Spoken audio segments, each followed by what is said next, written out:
je m'appelle Miguel, j'ai 36 ans, je suis marié, j'ai 2 enfants et ça fait bientôt 17 ans que je suis chez Rapido.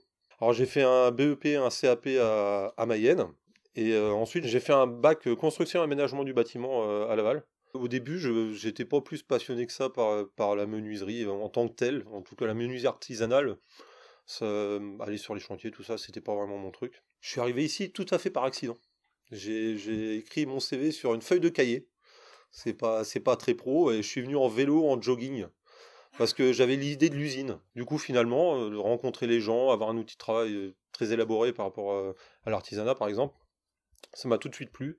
Et du coup, j'ai décidé de perdurer dans cette voie. Ma carrière s'est déroulée en plusieurs étapes. J'ai commencé sur une scie à panneau à découper les planches. Après, je suis passé sur une commande numérique pour tout ce qui est usinage de ces planches-là.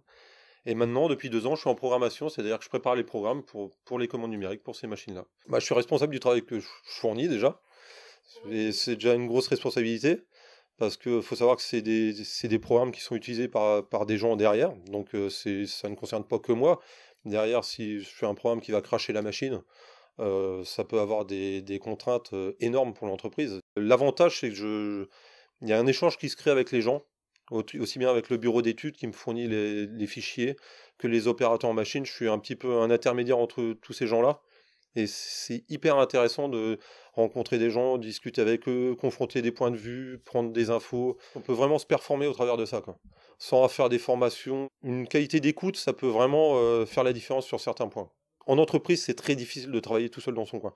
On fait partie de tout un système qui fait que plus on travaille à plusieurs, mieux ça se passe. On crée des liens entre nous qui parfois vont au-delà du professionnel, deviennent amicales. Et c'est vrai que ça devient vraiment une famille. C'est une deuxième famille en quelque sorte.